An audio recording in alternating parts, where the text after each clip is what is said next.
سامعین، اس وقت ہمارے ساتھ ایک ایسی شخصیت جنہیں کافی دنوں کے بعد آپ سنیں گے، وہ اس مقدس جگہ پر اس وقت موجود ہے۔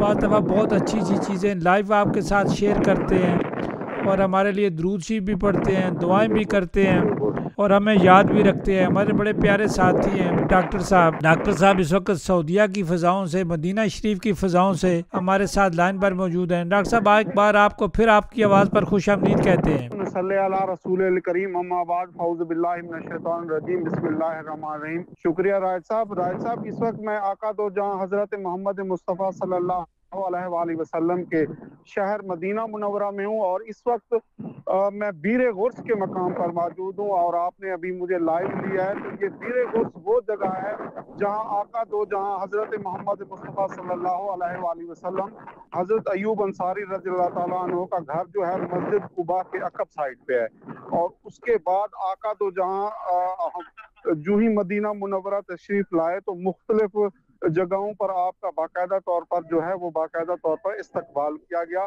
تو جو ہی آپ مدینہ منورہ آئے تو اونٹنی جو ہے حضرت ایوب انصاری رضی اللہ تعالیٰ عنہ کے گھر میں آ کے بیٹھی، اور وہاں پر ساتھ ہی باغ ہے، وہاں ایک کنواں بھی ہے۔ تو وہاں نا آپ صلی اللہ علیہ وسلم کا خواتین نے ڈھول ڈف بجا کر ان کا استقبال کیا۔ آپ نے ڈف کی آواز سنی اور باقاعدہ طور پر آپ باہر آ گئے۔ تو آپ نے خواتین سے پوچھا تو انہوں نے کہا کہ ہم آپ کی محبت میں ہم ڈف بجا رہے ہیں۔ تو اس کے ساتھ ہی ابھی جس مقام پر میں موجود ہوں یہ بیر غرس ہے۔ یہاں آپ صلی اللہ علیہ وسلم کو صحابہ نے کہا کہ مکہ والے تو جب چاہیں عمرہ کر سکتے ہیں، آب زمزم پی سکتے ہیں۔ تو یہاں ایک کنواں تھا، تو صحابہ کو پیاس لگی تو انہوں نے پانی جو کنویں کا دیکھا تو وہ کڑوا تھا، تو آپ صلی اللہ علیہ وسلم نے اس میں اپنا لب دہن ڈالا اور جو ہے شہد کے کچھ قطرے ڈالے، تو وہ پانی جو ہے وہ باقاعدہ میٹھا ہو گیا۔ تو یہ جو کنواں ہے بیر غرس ہے، اور اس کو پہلے تقریباً 3 سال پہلے کھولا گیا، پھر اس کو بند کر دیا گیا۔ اب تقریباً 1 ماہ سے باقاعدہ طور پر اس کو کھول دیا گیا ہے، اور جو ہزاروں کی تعداد میں مکہ مکرمہ میں جو عمرہ زائرین ہیں، عمرہ کی ادائیگی کے بعد ہمارے رسول اللہ صلی اللہ علیہ وسلم کے روضے پر آ کے باقاعدہ طور پر پھولوں کے گلدستے پیش کر رہے ہیں، سلام پیش کرتے ہیں۔ پھر اس کے بعد جو ہے وہ ادھر بیر غرس، مسجد قباء و دیگر مقامات پر حاضری دے رہے ہیں اور نوافل کی ادائیگی کر رہے ہیں۔ جی راج صاحب۔ ڈاکٹر صاحب، آپ نے بڑے اچھا بتایا، تفصیل سے بتایا۔ تو ڈاکٹر صاحب، آج کل جو عمرہ زائرین ہیں ان کی تعداد زیادہ ہے یا کہ درمیانی ہے؟ تو الحمدللہ راج صاحب، میں آپ کو یہ بتاؤں کہ ادھر عمرہ زائرین اس وقت جو رش ہے عمرہ کے برابر رش ہے، رمضان کے مساوی رش ہے، اور بہت کثیر تعداد میں۔ اور آپ کو پتہ ہے پوری دنیا میں مختلف سکولز میں چھٹیاں جو ہیں وہ ہو رہی ہیں، اور عمرہ زائرین ہیں کیونکہ اسٹوڈنٹس ہیں، مختلف یونیورسٹی میں پڑھتے ہیں، اسکولوں میں پڑھتے ہیں، کالجز میں پڑھتے ہیں، جہاں بھی پڑھتے ہیں وہ اس وقت جو ہیں چھٹیوں پہ ہیں، اور وہ اپنے والدین کے ذریعے، کیونکہ اس میں بیشتر فیملیز ہم دیکھتے ہیں کہ وہ ایسی ہوتی ہیں کہ وہ بچے بعض اوقات ایسا مائنڈ رکھتے ہیں کہ وہ پورا سال جو ہے وہ اپنی پڑھائی کرتے ہیں، اور اپنے والدین سے ایک ریکویسٹ کرتے ہیں کہ سال میں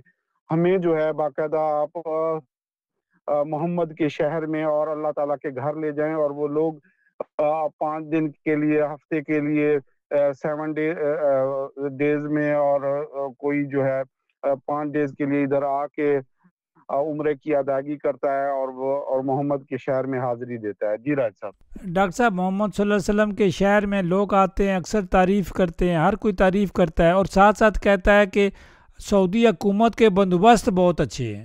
جی، یہاں راج صاحب حکومت شہزادہ محمد بن سلمان جو ہیں وہ اب جو وزیر اعظم ہیں محمد بن سلمان ہیں، انہوں نے یہاں کے لا اینڈ آرڈر کے حوالے سے بہت ہی بہتر اقدامات کیے گئے ہیں، اور باقاعدہ طور پر مسجد نبوی شریف میں ریاض الجنہ میں جانے کے لیے انہوں نے ایک مخصوص ایپ جو ہے توکلنا کے ذریعے، ایک اور ایک نسخ ایپ ہے اس کے ذریعے، اور میں آپ کے پروگرام کے توسط سے میں جتنے بھی ناظرین کوپن ہیگن سے اور پوری دنیا سے ہمیں اس وقت جو سن رہے ہیں، میں ان کو یہ ایک آپ کے ذریعے میسج دوں گا کہ جو ہی ان کا اور یہ ایک اہم میسج ہے. کافی دوست ادھر آتے ہیں تو ان کو بہت پریشانی کا سامنا ہوتا ہے.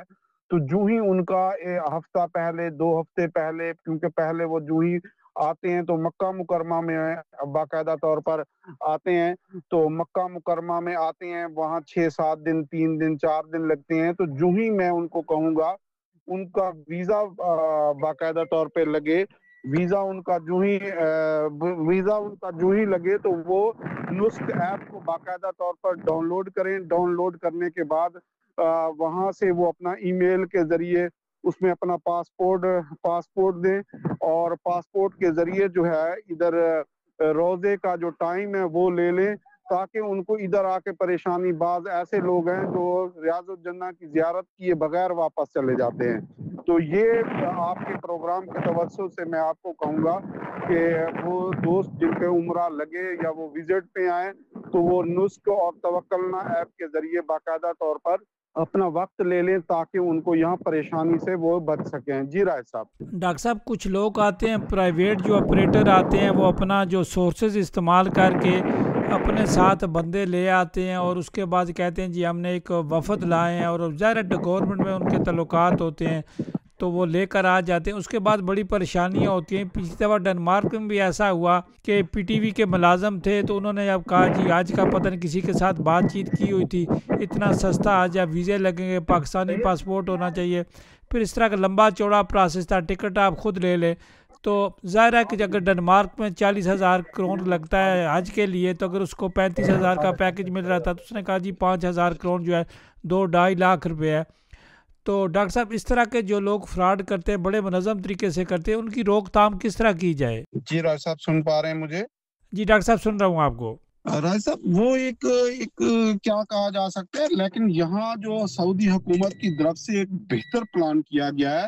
جتنا بھی گروپس ہیں باقاعدہ طور پہ ہم بھی کام کرتے ہیں انڈیا کے اور مختلف ڈنمارک سے، جیسے اسپین سے، کینیڈا سے، مختلف. لیکن ڈاکٹر صاحب آپ تو وہاں موجود ہیں نا، تو ہم ادھر ہیں. تو جو ہی یہ گروپس آتے ہیں، ان گروپس کو باقاعدہ طور پر یکجا وہ 15 کا گروپ ہوتا ہے، وہ 17 کا گروپ ہوتا ہے، وہ 20 کا ہوتا ہے، وہ 30 کا ہوتا ہے.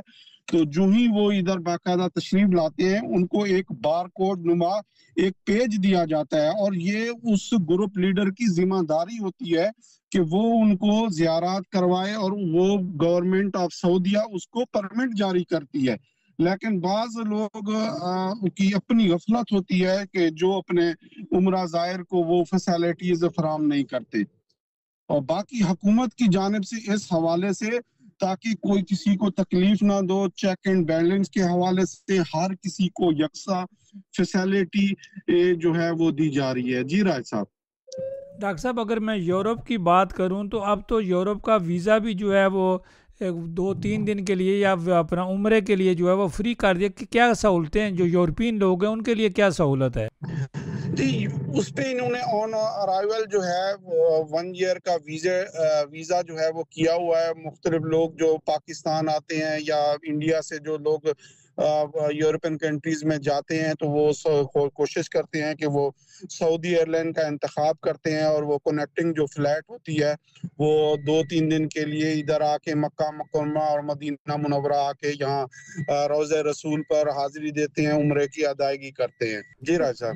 ڈاکٹر صاحب اگر دیکھا جائے تو آج کل پاکستان سے جو ہے عمرے کا زیادہ کتنا خرچہ آ جاتا ہے؟ ڈاکٹر صاحب وہ مختلف پیکیجز ہیں، 2 star, 3 star, 5 star, 1 star. Economy میں جو ہے وہ اس وقت جو ہے کیونکہ دسمبر ہے، چھٹیاں چل رہی ہیں، ابھی جو ہے مختلف پیکیج 1,80,000 میں، 2,20,000 میں، 3 لاکھ میں، وہ 4 سٹار 5 سٹار میں، 3.5 لاکھ میں، 4 لاکھ میں. وہ ہوٹل کی جو ہے اس پہ کیا نام ہے، جو جس کیٹیگری کا ہوٹل ہے اس کیٹیگری کے ہوٹل کے اوپر وہ منحصر ہے کہ وہ پیکیج بنا. لیکن منیمم جو ایک اکانومی پیکیج ہے اس وقت نومبر دسمبر کا وہ 180 اور 2 لاکھ کے قریب ہے. راج صاحب. ڈاکٹر صاحب آپ کافی مصروف ہیں، آپ سے گزارش بھی کریں گے، آپ دعا بھی کرتے رہتے ہیں، آپ مسجد قباء کے قریب ہیں، آپ جاتے رہتے ہیں، آپ کا آنا جانا لگا رہتا ہے، مسجد نبی میں آپ کا آنا جانا لگا رہتا ہے، روزہ رسول پر آپ کی حاضری ہوتی رہتی ہے، تو آپ ہمیں دعاؤں میں یاد رکھتے ہیں. ڈاکٹر صاحب ہمیں اسپیشل دعاؤں میں ہمارے ساتھیوں کو، ہمارے سامعین کو بھی یاد رکھیے گا. انشاءاللہ جزاک اللہ۔ اس وقت جو ابھی میں پہنچا ہوں حضرت سلمان فارسی رضی اللہ تعالیٰ عنہ کا باغ ہے، جس باغ میں انہوں نے اپنے ہاتھوں سے جو ہے کھجوروں کے درخت لگائے۔ ابھی یہاں کی حکومت نے ادھر باقاعدہ طور پر مختلف پارک بنائے ہوئے ہیں اور وہ باغ کی توسیع کی گئی ہے اور بڑے خوبصورت ہے۔ جو بھی مدینہ منورہ آئے وہ حضرت ایوب انصاری کے گھر آئے، حضرت فاطمہ بنت زہرا حسین کے گھر آئے، مسجد احد اور سیدنا امیر حمزہ کے روزے پہ آئے، اور باقی بھی جتنے وہاں تدفین ہے صحابہ کی وہاں آئے، اور بیر غرس آئے، بیر مختلف جو کنویں ہیں وہاں آئے اور آ کے حاضری دیں۔ انشاءاللہ ہم دعا گو ہیں کوپن ہینگن کے جتنے بھی ناظرین جو ڈنمارک سے ہمیں سن رہے ہیں، ہم ان کے لیے دعا گو ہیں، وہ آئیں اور آ کے آقا دو جہاں حضرت محمد مصطفیٰ کی بارگاہ پر آ کر حاضری دیں۔ جی راج صاحب۔ ڈاکٹر صاحب آپ کا بہت شکریہ۔ آخر میں کوئی میسج دینا چاہیں؟ مجھے پتہ ہے آپ بہت مصروف ہیں۔ بالکل بالکل، ہم دعا گئے ہیں جتنے بھی ناظرین ہمیں کوپن ہینگن سے سن رہے ہیں، اللہ تعالیٰ ان کو جلد از جلد آقا دو جہاں کے گھر اور روضہ رسول پہ، اور اللہ تعالیٰ اپنے گھر ان کی حاضری جو ہے وہ نصیب کرے۔